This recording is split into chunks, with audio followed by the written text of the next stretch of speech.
My name's Chris Shepard from Chicago Recording Company. We're located downtown Chicago. We've been in business since 1975. We've got 14 studios, 9 posts, 3 music.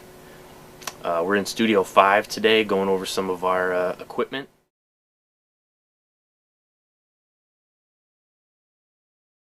The 201 gates, these are more of a creation tool. I like to use them on effects like, let's say, for instance, a keyboard that's very much padded, and it needs to have something happening to it, adds a beat to it. What I call it is the disco element. I believe every song needs to have a disco element.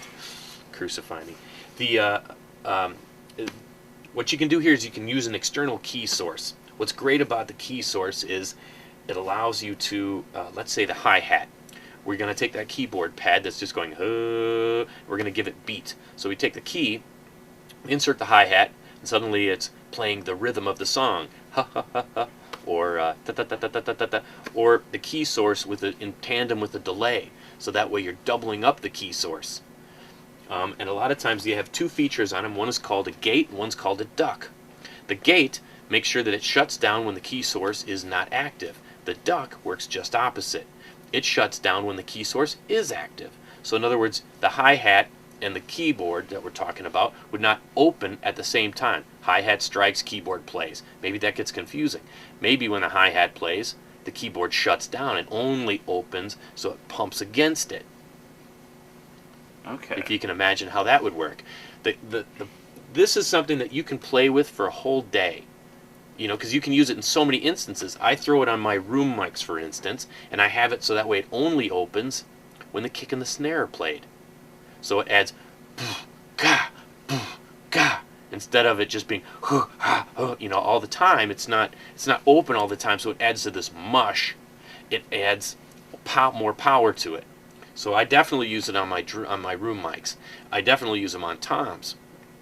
So it opens on the toms. A lot of times you'll use the first one on your bottom of the tom. If a tom-tom and you're making the top and the bottom when you throw out a phase, and you're printing that to one track in the analog world, well, you would have your bottom of your mic and your top of your mic. So that way you're not being false triggered by the cymbals or other things.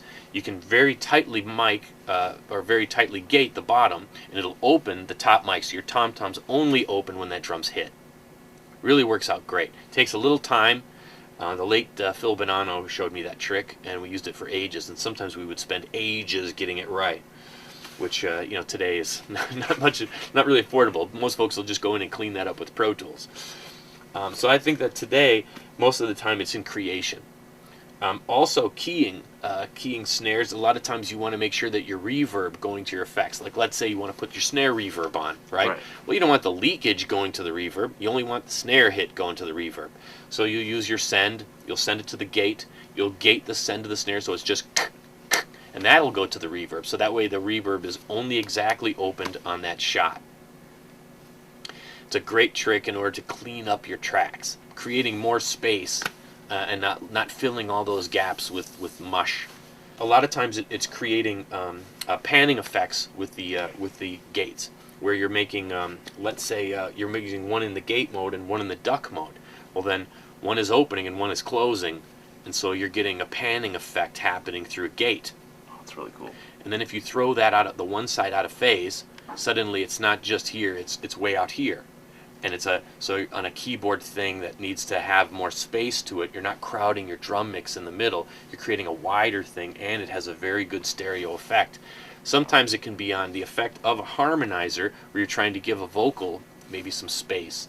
So you gate the harmonizer and you're giving a beat to the vocal, a ha ha ha, or you know, dunk dunk dunk dunk dunk dunk on the effect of the vocal, harmonized, and it's panning, and it gives it a real stereo effect. There's just so many endless uses for these gates as a real tool. They do have them in Pro Tools in digital, but I still like the physical ones because I like to turn the knobs on them, and it's kind of like one of these old, I know you said we weren't going to talk about these 42s, but it's the PCM 42 is also a tool you can spend a good 6 hours on and just play with it.